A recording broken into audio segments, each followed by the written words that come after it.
Jadi lalu dia juga punya ngeri lah kalau baca Soleh Wardani. Saya kira tidak usah disampaikan. Semacam Kama Sutra juga. Yang menurut Soleh Wardani itu tidak layak untuk Nabi Shallallahu Alaihi Wasallam. Dia misalnya berduaan dengan Aisyah, menonton orang main itu dalam Sahih Bukhari, main perang-perangan di masjid, lalu Aisyahnya diangkat di atas pundaknya. Itu masih belum seberapa sih. Tapi ada yang lebih dahsyat lagi itu yang karena kemuliaan bulan Ramadan cantikan di sini. Dikisahkan misalnya dalam hadis Bukhari ini.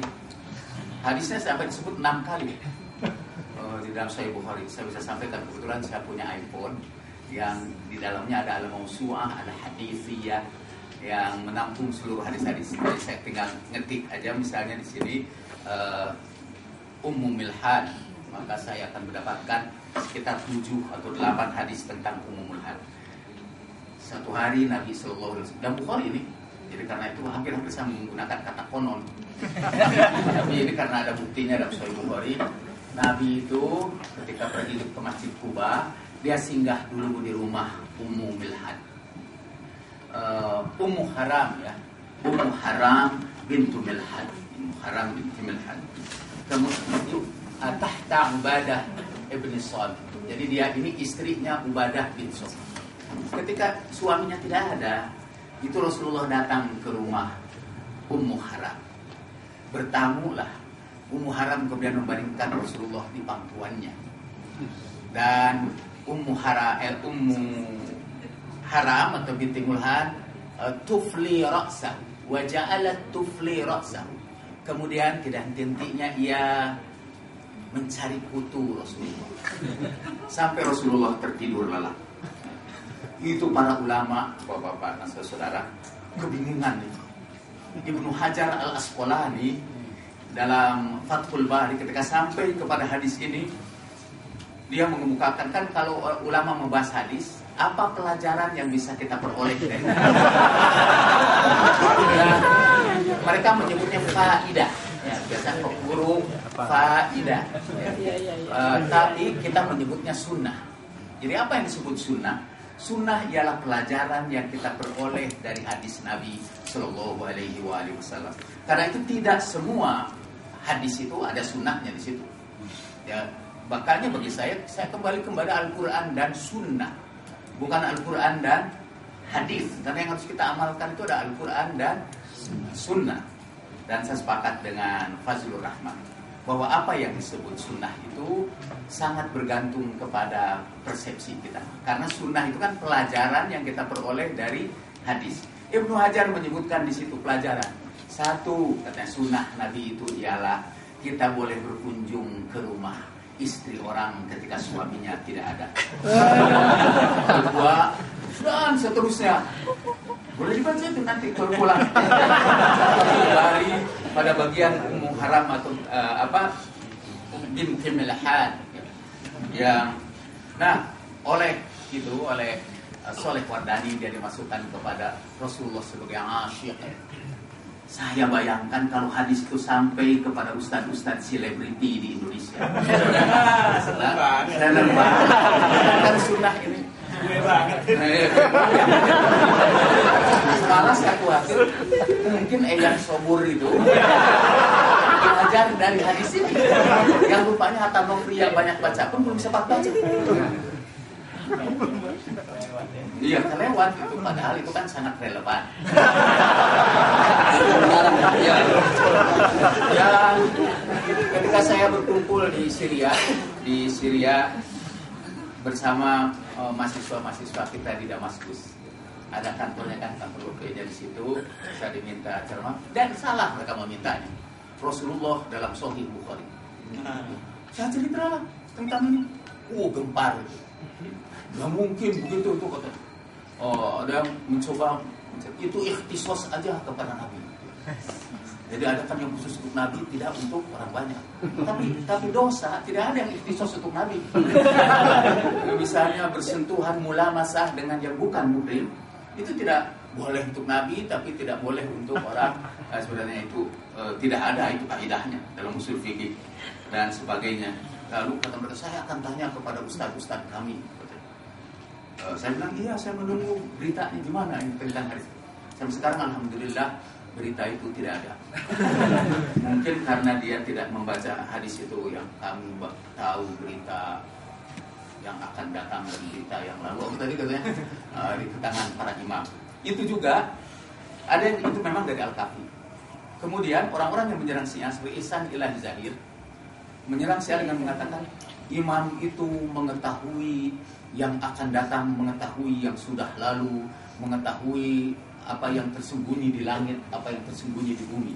Itu salah satu kemusyrikan Ihsan Ilahi Zahir. Kemudian Ihsan Ilahi Zahir menganggapnya itu sebagai kemusyrikan orang Syiah karena imamnya tahu apa yang akan terjadi, apa belum terjadi. Dan dipotong dan pada hadis itu berbicara tentang Al-Qur'an, bahwa para imam itu mengetahui yang dahulu dan yang kemudian, berita dahulu, berita yang akan datang, dan berita yang tersembunyi di langit dan di bumi, yang di dunia dan yang di akhirat, dari Al-Quran. Itu sama dengan hadis tadi itu. Kami mengetahuinya dari Iya, dan kemudian dikutip ayat Al-Quran. Kami jadikan Al-Quran itu penjelasan terhadap segala sesuatu. Karena dipotong, biasanya orang juga menyerang Al-Kafi. Ada beberapa buku yang menyerang Al-Kafi, termasuk yang ditulis oleh Abu Zahra. Tapi dia dalam satu bab tersendiri dalam kitab Imam Ja'far As-Shadiq. Dia menulis khusus kitab Imam Ja'far As-Shadiq. Kerjaan dia itu kalau menyerang Syiah itu potong-potong, kemudian kalau perlu ditambah lagi, sehingga ceritanya bisa berbeda. Termasuk mushaf Fatimah yang tadi banyak dibicarakan itu, saya akan punya hadisnya emang dari Al-Kafi juz ke-1 halaman 228. Perihal haraman itu juga biasa penerbitan yang berbeda. Halamannya itu jadi lain. Saya mengalami kesulitan misalnya disertasi saya itu ketika dicek, nggak ada itu. Kita cek ke berbagai kitab. Pokoknya ada satu proses tersendiri lah. Karena orang Arab kayaknya maaf, tidak terbiasa menulis secara ilmiah. Artinya rujukannya itu biasanya Usulul Kafi tidak disebutkan penerbitnya, kemudian tahun berapa dia diterbitkan, sehingga kalau kita mencocokkan halamannya kan bisa pas. Karena tidak ada data itu, ya saya mengalami kesulitan tersendiri. Oke. Sebetulnya tentang Mushaf Fatimah saya hanya secara singkat saja. Tadi sudah dibacakan sebagian. Wa inna indana la Mushaf Fatimah wa man yudrihi ma Mushaf Fatimah yang tadi. Wa ma Mushaf Fatimah dan terakhir. Mushaf fihi mithla Qur'anikum hada talata marrat. Ini mushafnya, ini Mushaf Fatimah itu 3 kali lebih banyak. Dalam satu riwayat Mushaf Fatimah itu sebetulnya kumpulan hadis-hadis Nabi Sallallahu Alaihi Wasallam dikumpulkan oleh Sayyidah Fatimah. Ini juga ada masalah lain sih. Tadwin hadis, penulisan hadis di kalangan Sunni terlambat sampai 300 tahun. Sementara di kalangan Syiah katanya ada Abu Rafi yang budaknya Nabi sudah menuliskan hadis-hadis Nabi sejak awal. Lalu Imam Ali juga sudah menuliskan hadis-hadis Nabi itu.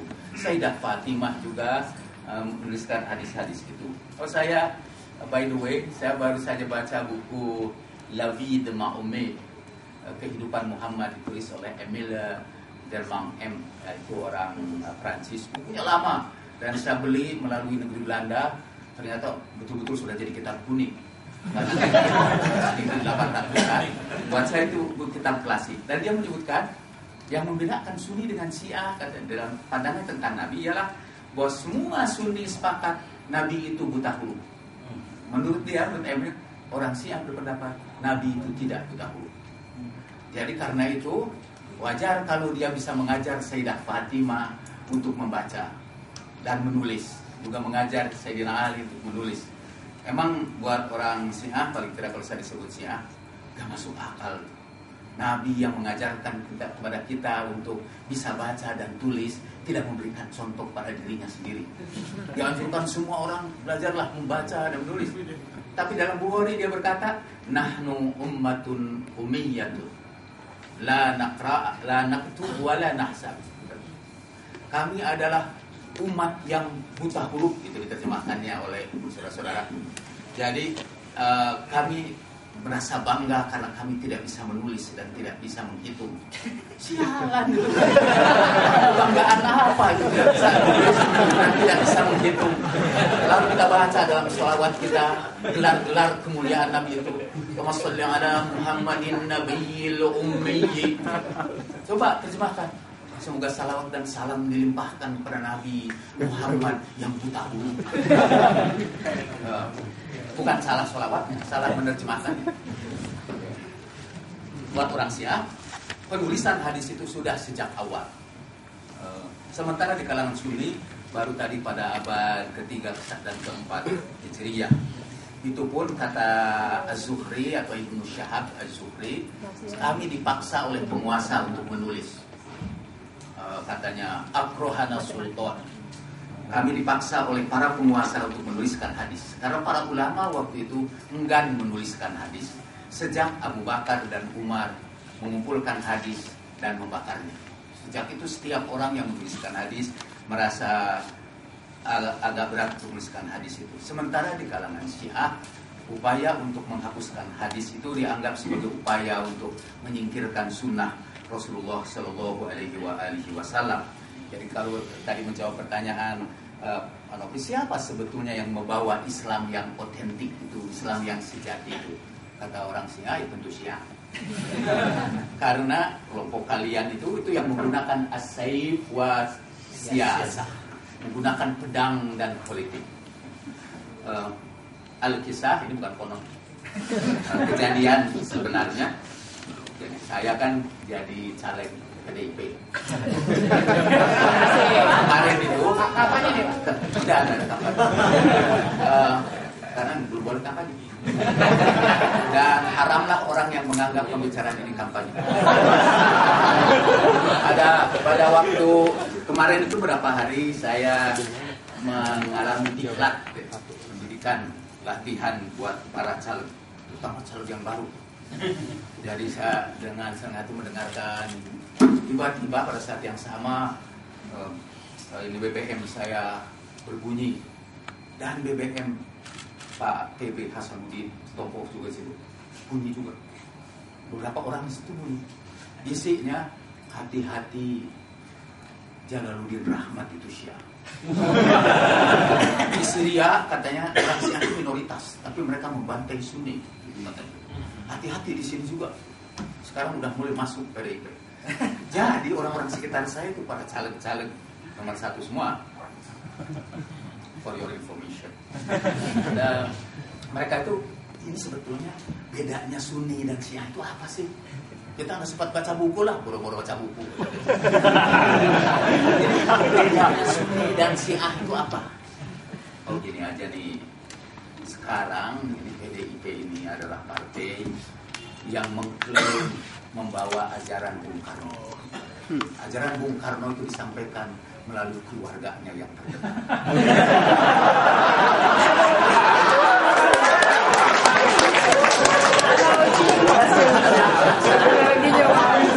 Mengapa Anda memilih mengikuti keluarga Bung Karno, melanjutkan Soekarnoisme itu? Karena mereka yang paling tahu tentang Bung Karno.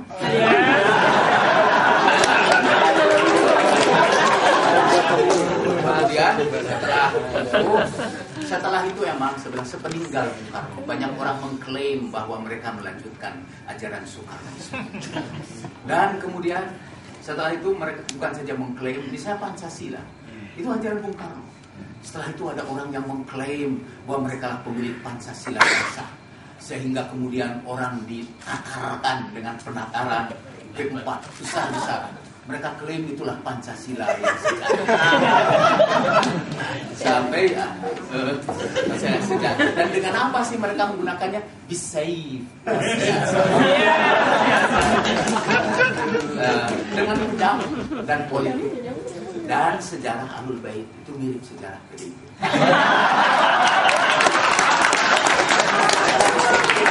Dipersekusi, dianiaya, dan sunnah yang mereka bawa perlahan-lahan digantikan oleh sunnah yang baru. Disertasi saya menceritakan bahwa 80% sunnah yang Anda jalankan ini itu sunnah sahabat, bukan sunnah Rasulullah Sallallahu Alaihi Wasallam. Jadi perlahan-lahan tapi pasti ini sejarah agama itu dibawa untuk melakukan sunnah sahabat, dan sunnah sahabat itu menyingkirkan sunnah Nabi yang sejati. Ada tulisan nanti saya kirimkan melalui email. Itu ditulis oleh seorang Wahabi, asli Wahabi Gotek di Saudi. Judulnya Sunnah Sahabah Al-Mukhalifah li Sunnati Rasulillah Sallallahu Alaihi Wasallam. Dia jelaskan dalam satu kitab yang tebal tentang sunnah-sunnah sahabat yang bertentangan dengan sunnah Rasulullah. Satu kitab khusus. Dan pendapat dia, kalau sunnah sahabat bertentangan dengan sunnah Rasulullah, kita tinggalkan sunnah Rasulullah. Ada alasannya di situ. Alasannya menarik juga. Karena mungkin sahabat itu sudah tahu bahwa hadis yang diriwayatkannya itu sudah dimansuh. Jadi pakai konon itu dari konon itu hadis itu sudah dimansuh, dan orang-orang tidak tahu bahwa hadis itu sudah dimansuh. Jadi ada nasi mansuh dalam Quran, juga ada nasi mansuh dalam hadis. Atau para sahabat itu tahu bagaimana cara pelaksanaan hadis itu yang tidak kita ketahui. Jadi kalau seorang sahabat meriwayatkan satu hadis yang bertentangan dengan sunnah Rasul, kita ikuti sahabat. Karena boleh jadi sunnah itu salah, keliru, karena kita tidak menyaksikan itu. Lalu yang kedua juga, bagaimana kalau sahabat meriwayatkan satu hadis dan dia sendiri melanggar hadis itu? Kata dia, saya tidak tahu pemecahannya. Karena makin banyak saya baca buku itu makin pusing. Dan saya ingin menyebarkan kepusingan ini sama dengan email ya. Bagaimana mungkin ada sunnah sahabat yang mukhalifah, yang bertentangan? Jadi itu kumpulan mukhalafatus sahabat, kumpulan penentangan sahabat terhadap sunnah Nabi Sallallahu Alaihi Wasallam. Misalnya ini salah satu contoh juga dari Aisyah, diriwayatkan hadis bahwa pernah satu saat Rasulullah melihat Aisyah sedang berduaan dengan seorang anak muda. Disebutnya Aifa dalam bahasa Arab. Saya cek dalam Lisanul Arab, dalam Al-Muhyidd, dalam kitab-kitab kamus klasik. Aifa itu adalah remaja lah, yang biasanya wajahnya cakep-cakep, itu duduk berdampingan dengan Aisyah. Dan Rasulullah SAW tanya, kenapa kamu berduaan dengan Aifa, anak muda ini? Dia saudara sesuanku ya Rasulullah, saudara sesusuan. Ya, kata Rasul, hati-hati, bahwa saudara sesusuan itu bukan karena disusukan sudah besar, tetapi karena al-maja'ah, karena lapar. Ya, jadi kalau pada waktu kecil, jadi yang benar itu susuan itu baru sah, memuhrimkan apabila dia itu 2 tahun ke bawah. Tidak mungkin 2 tahun ke atas. Saudara ketahui dalam kitab Al-Muwatta, juga di dalam Sahih Muslim itu ada bab Rodha'atul Kabir, bab menyusui orang dewasa. Dan Aisyah memberikan fatwa, siapa saja yang belajar sama dia bisa disusukan oleh saudara-saudara Aisyah, saudara-saudara perempuan Aisyah, bisa menyusul saudara perempuan Aisyah, kemudian dia datang ngaji kepada Aisyah.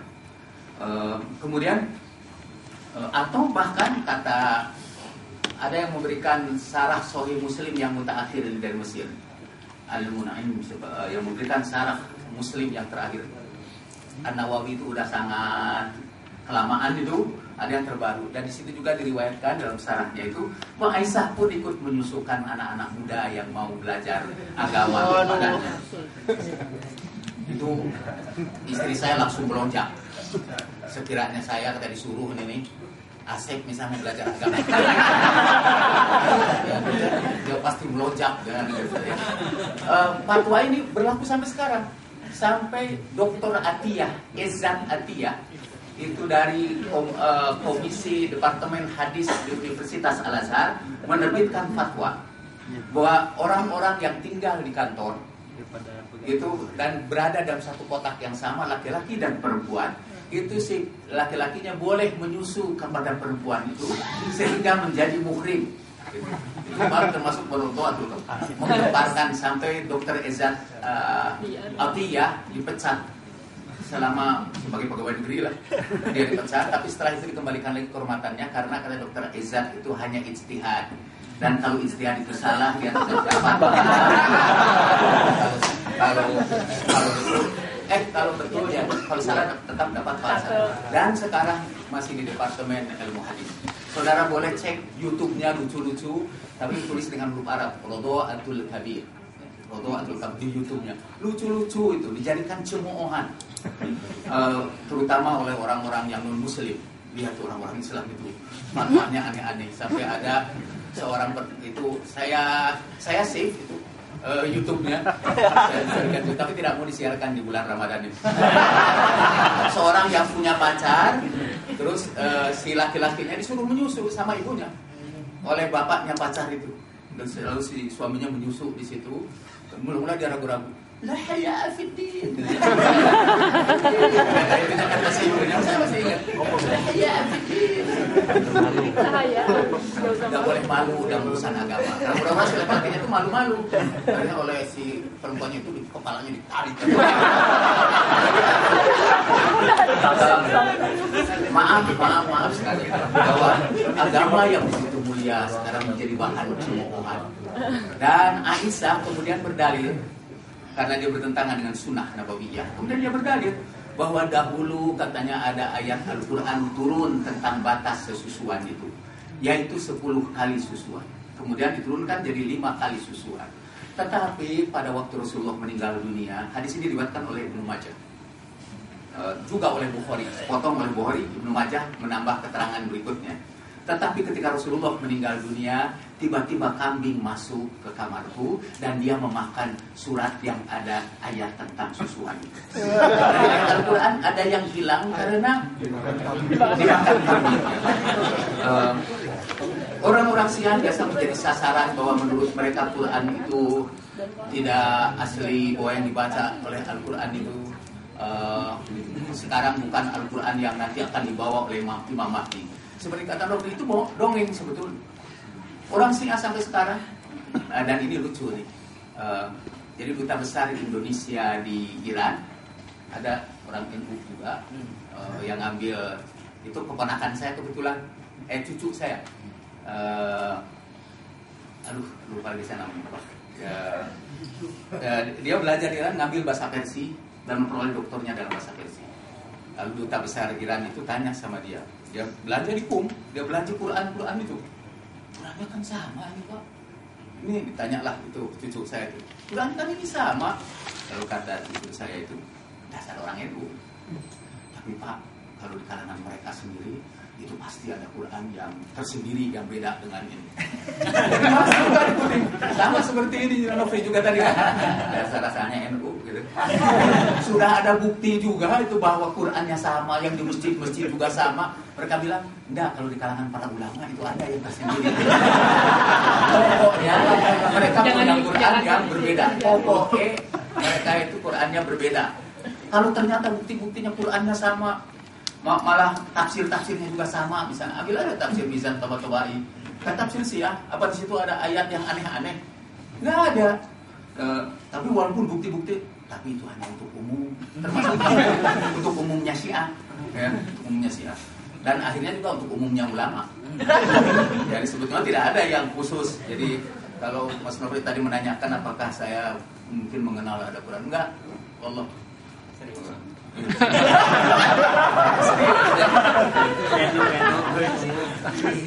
Bahkan pernah salah seorang ulama di Bandung mengatakan, ada Quran Syiah itu yang beda, dan itu ada di rumah saya sekarang. Kalau saudara mau tahu juga, saya bilang, Bapak saya kasih uang 100 juta Pak. Mungkin cukup untuk biaya anggota caleg di PDIP. Karena PDIP murah kan. Bayarannya juga gotong royong. Saya ketika diminta jadi PDIP, saya nggak mau kalau jadi calon harus bayar. Saya punya duit tapi duit saya gitu mah. Bukan duit PDIP Perjuangan. Jadi saya kasih 100 juta. Dan ulama itu hanya bisa ngomong aja. Cerita bahwa ada Quran khusus. Dan sekiranya di sini juga ada Syiah, orang Syiah, ulama aslinya Syiah yang menyimpan itu juga secara tersembunyi dan Quran. Pertanyaannya, untuk apa kalau itu disembunyikan? Ada masalah juga, termasuk kritik terhadap Al-Kafi. Di dalam Al-Kafi itu banyak yang menyesatkan, kata orang Wahabi itu. Tapi dalam Al-Kafi itu, tapi kitab Al-Kafi itu mereka sembunyikan. Tidak ada di toko-toko buku. Emang benar. Karena kalau masuk toko buku juga dilarang oleh toko bukunya. Tidak boleh ada itu buku-buku. Jangankan buku Al-Kafi, buku Jalaluddin Rahmat aja. Banyak yang nggak mau jual itu.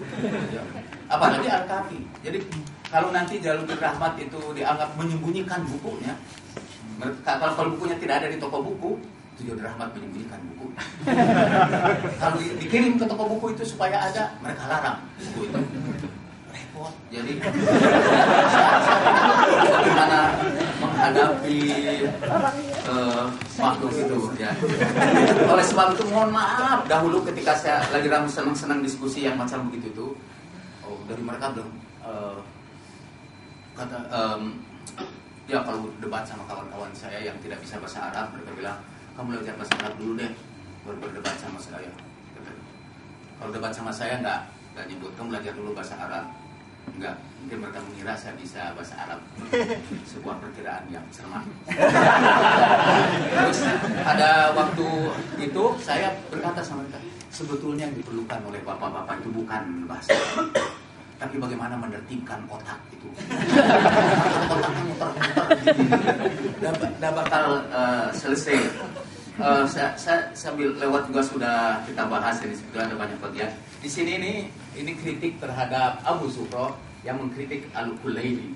Ditulis oleh tadi juga ada bukunya yang lain, Dr. Abdul Rasul Al-Ghaffar ya. Dan pada bagian yang terakhir dia menyebutkan kira-kira 100 sumber di kalangan ahli sunnah tentang pemalsuan Al-Quran, tentang ayat-ayat Al-Quran. Beberapa saja diberikan contohnya di sini. Tadi ayat tentang susuan, bahwa boleh menyusui orang yang sudah besar itu 10 kali susuan. Itu katanya bagian dari ayat Al-Quran, kata Aisyah. Bahwa ayat rajam itu dahulu ada dalam Al-Quran tapi sekarang ditiadakan. Itu dalam Sahih Bukhari. Bahwa dulu surat Al-Ahzab itu lebih panjang dari surat Al-Baqarah. Dan itu disebutkan di dalam Musnad Ahmad bin Hanbal, Sunan Ad-Darimi dan sebagainya.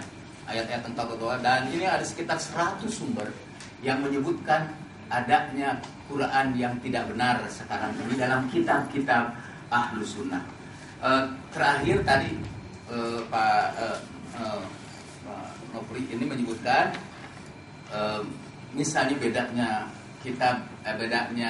Al-Kafi dengan Bukhari, atau dengan kitab Al-Sunnah ini tidak menyebutkan Bukhari ya.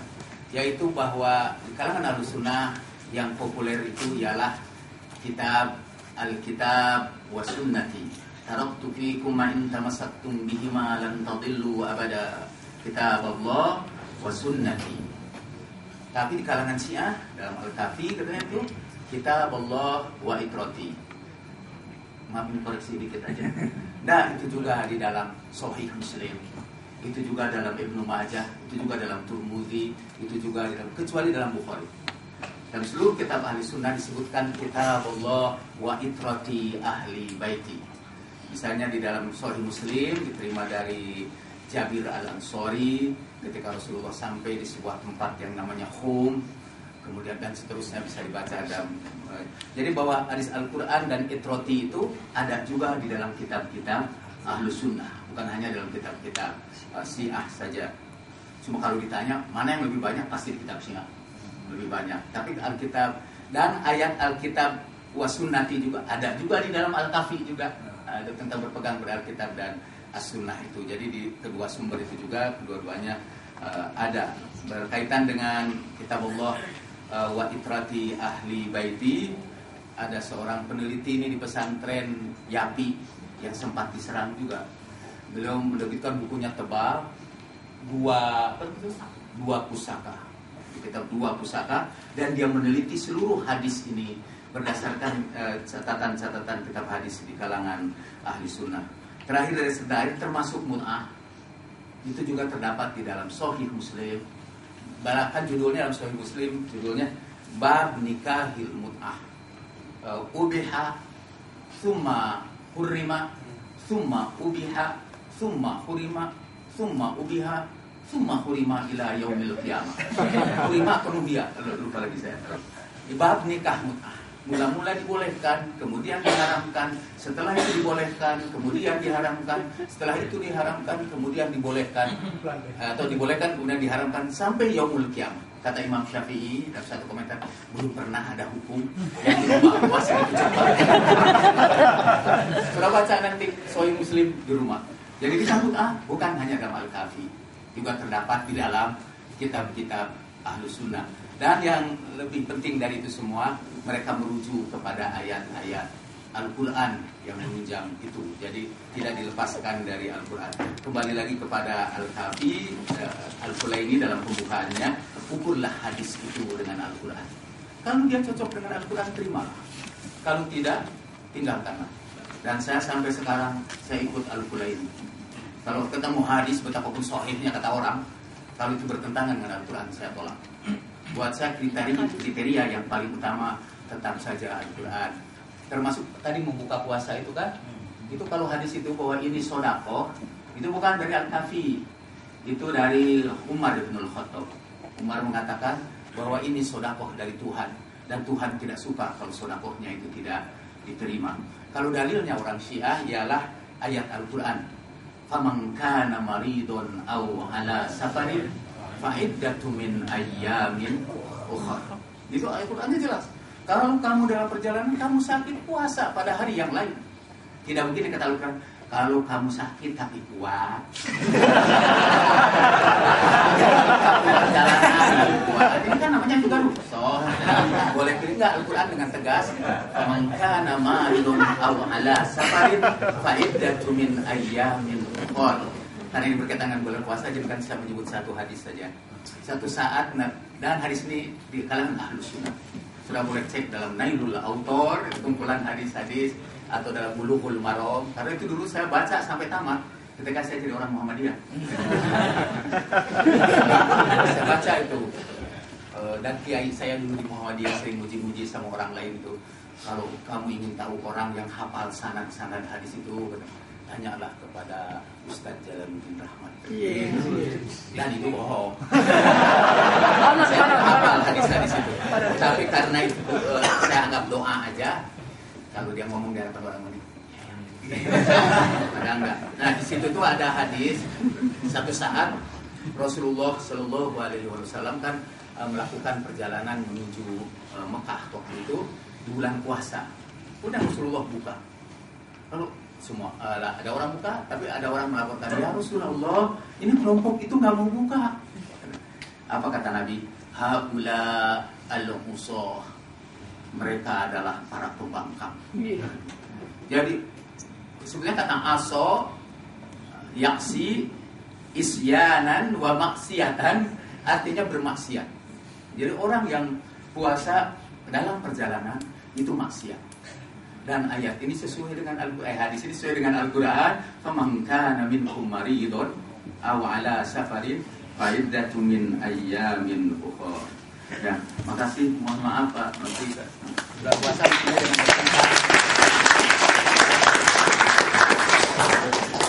para hadirin sekalian, demikianlah uraian tentang Al-Kafi dari kedua narasumber kita pada malam hari ini yang tentunya sangat menarik dan tentu masih banyak hal yang perlu kita gali tentang apa sebetulnya yang ada atau terkandung di dalam kitab Al-Kafi atau juga kitab-kitab yang dijadikan pegangan oleh orang-orang Syiah. Untuk itu saya selaku moderator akan membuka forum tanya jawab. Yang pertama ini akan kita berikan kesempatan kepada 3 orang. Mungkin dari sebelah sini 1, tengah 1, sebelah sini 1. Yang 1 dulu.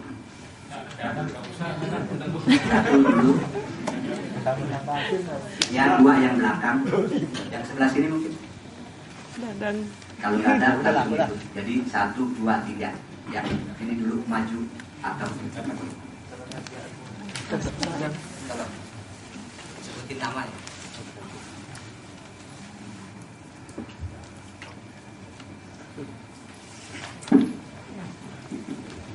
Oke, selamat malam. Nama saya Joko Radiza. langsung saja ke pertanyaan terkait dengan teknis ataupun metodologi hadis dalam tradisi Syiah. Kalau kita lihat di dalam ulumul hadis, kemudian ilmu hadis yang lain, ada model jarh ta'dil, ada nama-namanya yang lain, itu sangat jelas sekali bagaimana penggembaraan seorang perawi hadis, mengumpulkan hadis, kemudian melakukan penyeleksian dengan, ya bisa kita katakan meskipun istilah hermeneutika nggak ada pada masa itu, secara tidak langsung praktik yang dilakukan telah melakukan bagian terkecil dari praktik hermeneutik. Nah, bagaimana yang dilakukan oleh ulama-ulama Syiah pada masa dahulu dalam proses penyeleksian hadis itu? Ya, misalnya Kang Jalan mengatakan tugas itu diserahkan pada ulama-ulama selanjutnya. Nah, yang ingin kita ketahui metode seperti apa yang dipakai para ulama untuk melakukan penyelesaian hadis. Langsung yang belakang. Namanya tolong. Bismillahirrahmanirrahim. Nama saya Reza. Pertanyaan saya sederhana aja, bahwa di sini disebutkan bahwa Al-Kafi merupakan kitab utama di kalangan Syiah. Kemudian disebutkan juga bahwa Al-Qulaini bergelar Sifatul Islam. Kemudian dalam kata pengantarnya Al-Qulaini menuliskan bahwa kitab ini adalah kitab yang cukup jika kalian ingin mendapatkan seluruh ilmu pengetahuan, dan seterusnya pujian mengenai kitab Al-Kafi. Namun di satu sisi ulama Syiah juga mengatakan bahwa tidak seluruh kitab Al-Kafi hadisnya adalah sahih. Bagaimana mendamaikan dua pendapat tersebut? Terima kasih.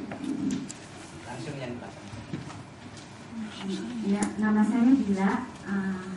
Ada dua pertanyaan yang ingin saya sampaikan. Yang pertama adalah justru saya ini satu informasi baru buat saya bahwa ternyata dalam Syiah ini cukup dengan kitab Al-Kafi yang tidak mengenal Bukhari Muslim. Padahal di kalangan ulama, di kalangan Sunni, Bukhari Muslim itu seorang sangat mutawatir. Bahkan dalam hadis itu kan ada sebuah ilmu yang namanya ilmu rijalul hadis. Kenapa kalangan Syiah ini tidak memakai Bukhari Muslim? Apakah ada cacat dari Bukhari dan Muslim? Itu yang pertama. Untuk yang kedua adalah saya belum begitu paham mengenai Syiah ini sekte apa sih? Apa sekte politik atau sekte teologi? Karena apa? Mohon dikoreksi kalau saya salah. Sepengetahuan saya bahwa Syiah ini adalah karena adanya politik yang seharusnya setelah Rasul wafat itu digantikan oleh Ali, tetapi Abu Bakar yang maju. Kemudian dari segi teologinya mungkin kita tahu bahwa Syiah ini sholatnya 3 waktu dan rukun imannya ada tambahan, di antaranya iman kepada para imam-imam. Terima kasih.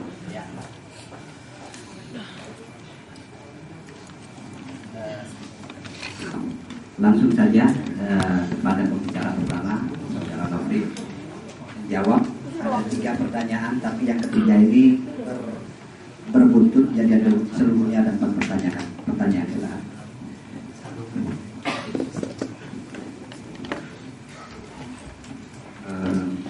Sebetulnya pertanyaannya kan nggak ada yang spesifik ke saya, karena ini lebih membutuhkan marja Syiah.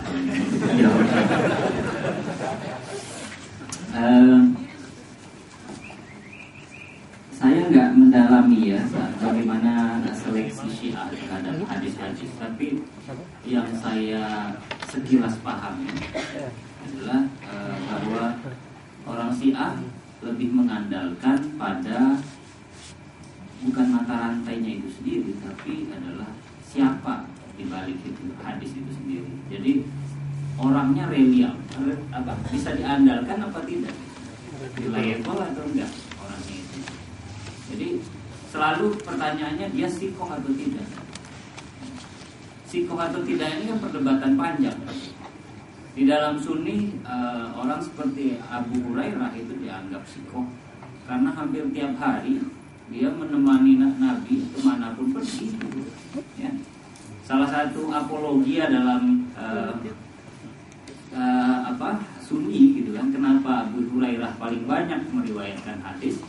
Salah satunya itu bahwa dia orang-orang sibuk di pasar, sibuk dengan urusan lain, sementara dia hampir saban hari menyertai Nabi. Ya. Jadi itu alasannya. Walaupun sebetulnya masuk Islamnya agak singkat, ya.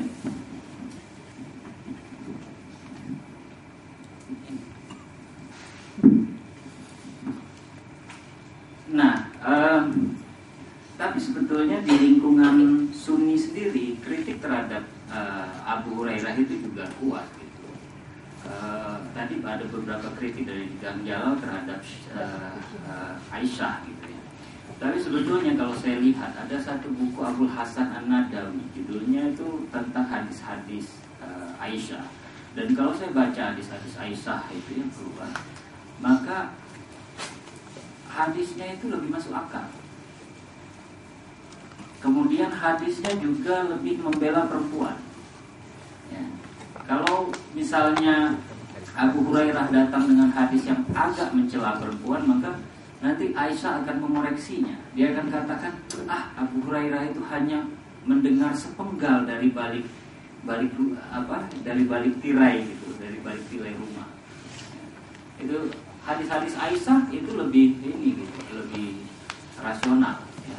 Misalnya gini, tadi ada Kang Jalal bilang patokan bahwa hadis tidak boleh menyalahi Al-Quran. Ini yang namanya tidak ada sunnah ekstra kanonik kalau menurut Fazlur Rahman. Ya. Menurut Fazlur Rahman tidak ada yang namanya sunnah itu yang menyalahi bertolak belakang 100% dengan Quran. Kalau Quran mengatakan apa anta tukrihuman, ya, apakah Anda akan memaksa orang hatta yakunu mukminin, ya, sehingga mereka beriman? Lantas kok ada hadis yang mengatakan orang bisa dipaksa untuk beriman misalnya, atau orang yang berganti agama itu bisa dibunuh? Maka kesimpulannya menurut Fazlur Rahman, ya harus disalahkan hadisnya. Tidak ada yang namanya sunnah ekstra kanonik, itu istilahnya. Di luar Quran itu tidak ada. Ekstra Quranik, bukan ekstra kanonik. Nah, ada hadis Aisyah juga yang menurut saya bagus sekali ya untuk kaum perempuan. Kalau kalian ingin hadis-hadis perempuan, kalian ambil hadis Aisyah, ya. Dan jangan ambil hadis Kulaini. Terutama dalam topik mut'ah ya. Ada beberapa yang menurut saya dalam soal mut'ah itu problematik sekali. Nah, Aisyah itu misalnya gini, ada kebiasaan di dalam masyarakat Arab itu kalau ada keluarga yang meninggal, maka melolong-lolong, menjerit-jerit itu semacam satu tradisi gitu. Semakin heboh kesedihannya itu, semakin histeris kesedihannya itu semakin berharga orang yang meninggal itu. Nah, ada hadis yang mengatakan bahwa kalian jangan menangis gitu, bersedih, melolong-lolong ketika orang mati, karena itu akan menambahkan azab orang yang meninggal itu dikubur nanti gitu. Aisyah kan tahu ini kepentingan perempuan untuk bersedih gitu. Akhirnya dia menyanggah hadis itu dan dia mengatakan ya soal dosa pahala itu sendiri-sendiri gitu. Hadis ini menurut Aisyah bertentangan dengan Quran karena menurutnya la taziru waziratun wizra ukhra.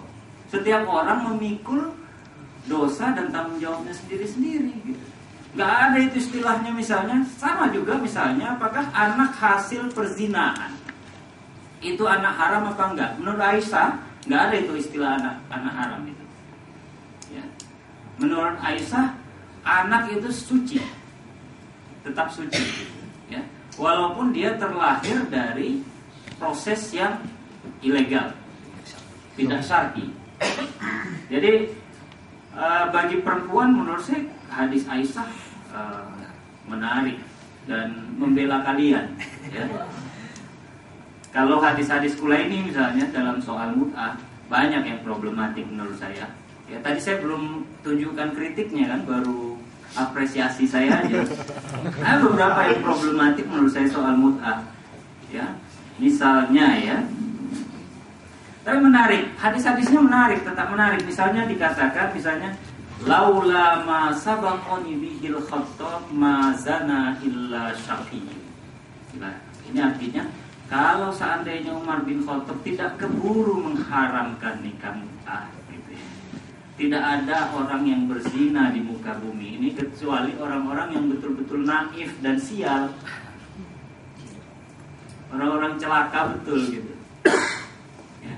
Karena mut'ah itu memfasilitasi orang, ya, memfasilitasi orang secara syar'i untuk melakukan melakukan relasi antara laki-laki perempuan dewasa dengan cara yang legal. Ketika itu ditutup, otomatis banyak orang yang menjalankan sesuatu secara ilegal, jadi zina. Makanya kalau seandainya ini nggak ditutup kan hadis ini, hanya orang yang betul-betul sial ini yang akan berzina ini. Kemudian soal jumlah, ya. Soal jumlah itu juga dikatakan ma yahillu minal mut'ah qala kam syi'ta. Berapa kalian mau? Berapa kalian suka? Kemudian juga ahya minal arba qala la. Apakah ini termasuk dari 4 istri yang sudah dimansuskan, dimaktubkan di dalam Al-Qur'an? Tidak. Kemudian juga dikatakan kam tahillu minal mut'ah qala kunna bimanzilatil imam. Ya, mut'ah itu posisinya seperti orang punya budak saja. Bimanzilatil imam. Dia tidak terbatas gitu. Ada beberapa persyaratan sebetulnya, tapi persyaratan-persyaratan ini yang sebagian mungkin bisa menguntungkan perempuan dan sebagian sebetulnya kurang menghargai perempuan. Misalnya ya, ada satu perdebatan yang sangat menarik menurut saya antara Imam Syiah Abu Ja'far namanya dengan Abu Hanifah, ya.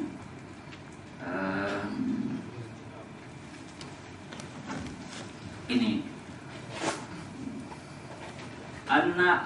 Sa'ala Abu Hanifah Abu Ja'far Muhammad ibn Nu'man sahibut Tawh faqala lahu ya Abu Ja'far ma taqulu fil mut'ah. Hai Abu Ja'far, apa pendapatmu tentang mut'ah? Atas annaha halal, apakah kau mengira dia halal? Faqala na'am. Lantas dikatakan oleh Abu Hanifah, fama yamna'uka an ta'muru nisa'aka an yustamta'na wa yaktasibna 'alaika. Apa halangannya bagimu untuk menyuruh perempuan-perempuanmu untuk melakukan mut'ah dan mencari nafkah dari situ? Ini pertanyaan Abu Hanifah kepada Abu Ja'far. Lantas kata Abu Ja'far, jawabannya cerdas juga jawabannya. Laisa kullu sina'at yurghabu fiha wa in kanat halalan. Tidak semua tindakan yang dibolehkan itu mesti dikerjakan gitu. Ini kan halal gitu. Opsinya halal, tapi apa dikerjakan apa enggak kan sesuai kebutuhan masing-masing, kira-kira gitu. Jawaban cerdas juga jawabannya. Ya. Lantas setelah itu walinnasi aqdar wa marotib, ya, setiap orang punya kadarnya, punya tingkatannya. Ya fa'u aqdarum walakin matakul. Lantas matakul ya Abu Hanifah bin Nabiz atas annahu halal. Wahai Abu Hanifah, apa pendapatmu tentang nabiz? Nabiz ini wine lah kira-kira ya. Ya. Faqala na'am. Apakah dia halal? Faqala na'am. Faqala fama yamna'uka an tuq'ida nisa'aka fil hawani nabadzatin fayaktasibna 'alaika. Lantas kenapa? Apa yang menghalangimu untuk memberi kesempatan kepada perempuan-perempuanmu untuk menjaga warung-warung penjualan nabis itu tadi? Fayaktasibna 'alaika. Dan dengan begitu dia mencari nafkah untukmu, dapat penghasilan gitu. Jawabannya faqala Abu Hanifah wahidah biwahidah. Oke, satu-satu skor kita sekarang gitu. Tadi kamu kena sekat, sekarang saya yang kena sekat gitu. Wahidah biwahidah ya. Wasahmuka anfas summa qala lahu ya Abu Ja'far innal ayallati fi. Oh, ini sudah enggak lepas seterusnya ya. Tapi kira-kira Itu dari Al-Kafi. Dari Kitabul Mut'ah. Ya, kemudian ada lagi kitab syarat-syarat dan ketentuan mut'ah. Ya. Ada beberapa di sini yang kalau kita baca untuk dunia, kita bisa memahami untuk zaman dulu, karena pada zaman itu, untuk konteks zaman itu, ya perempuan kan diperjualbelikan. Dan kalau perempuan misalnya dalam situasi perang, otomatis pampasan perangnya itu adalah salah satunya termasuk kaum perempuan. Dan itu sepertinya agak ini saja gitu, kurang ketat sebetulnya ya, soal penghargaan terhadap perempuan. Nah, kalau kita ikuti persoalan ini, hadis-hadis seperti ini di zaman modern, ya mungkin agak problematik. Ada yang relevan dijawab lagi nggak dari tadi? Politik atau teologi, bayangkan sekarang Muhammad Mursi dijatuhkan di Kairo ya. Ini kita untuk memahami konteksnya ya. Dia dijatuhkan. Setelah dia dijatuhkan, ini kan peristiwa politik sebetulnya, tentang siapa yang paling legitimate untuk berkuasa ya. Yang saat ini soal syariah istilahnya. Kalau Mursi kan berpegang pada syariah, siapa yang legitimate. Dia merasa dia punya syariah demokratiyah, punya legitimasi demokratis karena dipilih langsung oleh rakyat Mesir, oleh pemilu. Tapi kemudian dia dianggap gagal oleh para pendemonya dan dijatuhkan. Nah, setelah itu pertarungan politiknya adalah pertarungan wacana. Media-media yang berpihak kepada Ikhwan ditinggal ya. Al Jazeera susah dapat akses untuk meliput demo-demo yang pro Mursi ya. Kemudian juga TV-TV kelompok Salafi yang suka melakukan agitasi keagamaan itu juga ditutup oleh tentara gitu ya. Nah, artinya begini, konfliknya konflik politik, tapi segala bentuk propaganda penyokong posisi politik masing-masing itu harus dibungkam. Sama saja dengan Syiah gitu. Siapa yang menang di dalam pentas sejarah itu, dialah yang akan melakukan pembungkaman terhadap wacana, termasuk wacana itu kan ini hadis ini tadi. Hadis ini kan wacana. Bagaimana Islam dipahami oleh keluarga Rasulullah gitu ya. Nah, zaman itu belum ada pengamat netral ya. Pengamat Timur Tengah, belum ada BlackBerry, belum ada BBM ya. Belum ada YouTube yang bisa mengekspos keculasan masing-masing pihak gitu. Jadi bertarungnya itu jarak jauh sesungguhnya. Nah, kalau ditanya apakah ini sekte keagamaan atau sekte politik, ya politiko-religius jawabannya. Pertama politik, tapi kemudian merembet ke persoalan-persoalan keagamaan. Sama aja seperti aliran-aliran Islam lain, Murji'ah, Qadariyah, dan Jabariyah itu kan. Persoalannya kan ada pemimpin Bani Umayyah, pemenang, tiran, kuat, dan dia akan membungkam siapapun yang mengoposisi terhadap dia. Ya. Setelah itu, bagaimana sikap masing-masing kelompok ini? Ya. Berteologi lah mereka kemudian. Ya. Berteologi ya. Apakah seseorang itu bertanggung jawab terhadap perbuatannya masing-masing, atau itu sudah ditentukan Tuhan? Status quo menginginkan, status quo Bani Umayyah menginginkan bahwa apa yang dilakukan oleh mereka itu sudah ditakdirkan oleh Tuhan. Terima saja deh. Nah, ini posisi Jabariyah. Melawan saya sama dengan melawan Tuhan. Ya. Melawan Mursi artinya Anda melunturkan Islam gitu. Nah, posisi lain adalah posisi Qadariyah. Ini nggak ada urusan sama Tuhan ini. Setiap manusia itu bertanggung jawab, dan mereka yang membuat tindakannya. Nggak ada sangkut pautnya dengan Tuhan. Nah, ada sekte lain Murji'ah gitu ya. Murji'ah, urusan begini deh udah. Allah yahkumu bainahum bima kanu fi yahtalifun. Soal begini ini ditunda aja deh penghakimannya, biar Tuhan nanti yang mengurusinya di akhirat gitu. Dan itu posisi-posisi politik sesungguhnya, tapi dibungkus dengan teologi. Kalau zaman sekarang kan gampang, jadi partai oposisi aja katakan sesungguhnya, nggak perlu pakai agama gitu. Kalau zaman dulu kan dia menikung dulu, ya, berbelit-belit dulu ke soal agama, padahal sebetulnya ingin mengatakan, kalian ini lalim gitu. Kira-kira gitu. Langsung saja Pak Kang Jalal, ini ada 4 pertanyaan, mungkin masih ingat ya?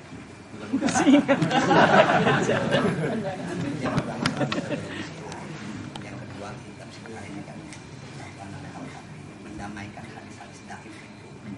Ulama berikutnya kemudian Al-Kafi kenapa tidak baca Al-Bukhari, kemudian si politik. Terima kasih. Sebenarnya untuk mengingatkan saudara juga pada pertanyaan itu. Pertama,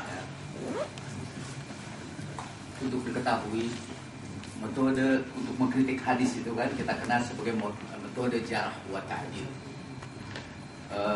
Ini sebenarnya konsep disertasi saya, dan insya Allah mungkin seperti saya katakan di minggu depan saya diuji. Metode ini mencoba membatalkan seluruh jarh wa ta'dil dengan penjelasan. Jarh wa ta'dil itu artinya mencela dan meluruskan. Jadi biasa ada sebuah hadis ini, saya malah dibawa ada sebuah hadis. Ini iPhone saya itu juga sekaligus kumpulan hadis-hadis dan warnanya merah. Misalnya ada hadis tentang Imam Mahdi. Katanya dalam hadis Imam Mahdi itu, kata sebagian orang, hadis ini dhaif. Karena di situ ada orang yang namanya Abu Tufail. Abu Tufail itu, padahal Abu Tufail itu sahabat Nabi. Dan dialah sahabat Nabi yang paling terakhir meninggal dunia. Jadi generasi sahabat yang meninggal dunia itu Abu Tufail. Tetapi Abu Tufail kemudian didhaifkan oleh para ahli hadis. Kenapa? Karena dia meriwayatkan tentang Imam Mahdi. Jadi hadis tentang Imam Mahdi itu dhaif. Kenapa? Karena ada orang yang namanya Abu Tufail. Kenapa Abu Tufail itu dhaif? Karena dia meriwayatkan hadis. Jadi itu ada semacam solusi. Sampai di dalam situ, dalam penjelasan itu disebutkan wa huwa muttahamun bihadzal hadis. Dia dicurigai karena dia meriwayatkan hadis itu. Jadi hadis tentang Imam Mahdi itu dhaif. Kenapa? Karena ada Abu Tufail. Dan Abu Tufail itu dhaif. Kenapa Abu Tufail disebut dhaif? Karena dia meriwayatkan hadis ini. Saya banyak berikan contoh-contoh di sini ini bagaimana dalam tanda petik sewenang-wenangnya para ahli hadis untuk mendhaifkan hadis. Ada satu kaidah namanya al-jarhu muqaddamun ala ta'dil. Yang mencela harus didahulukan daripada yang memuji. Jadi kalau seorang itu misalnya Nofri, menurut saya beliau baik, menurut istri saya enggak baik ya. Menurut kenapa disebutkan itu? Menurut yang lain enggak, dia baik, dia orang terpercaya, dia pintar, dia dobet dia bisa menghafal hadis itu dengan baik. Kata yang lain lagi enggak, dia tidak baik. Nah kalau ada perbedaan di antara dan seluruh orang yang meriwayatkan hadis semuanya selalu ada dua pendapat. Akhirnya apa yang terjadi? Kata satu kaidah, dahulukan yang mencela daripada yang memuji. Akibatnya apa? Maka setiap mazhab mencela sebuah hadis karena isi hadisnya tidak sesuai dengan pendirian dia. Nah hadis itu ini juga dicela. Saya ingin berikan contoh yang lebih merakyat di Indonesia. Hadis kunut subuh. Menurut orang Nahdlatul Ulama, kunut subuh itu hadisnya sahih. Bahkan diriwayatkan oleh Bukhari. Kata orang-orang Muhammadiyah, enggak, hadis itu dhaif. Dia sebutkan ada orang di antara rijalnya itu yang dianggap dhaif. Jadi saya sekarang ini, believe me, berikan kepada saya hadis apapun dalam Bukhari. Saya bisa mendhaifkan hadis itu. Dengan membuka kitab-kitab petunjuk hadis. Hadis apa saja? Namanya Kitabur Rijal.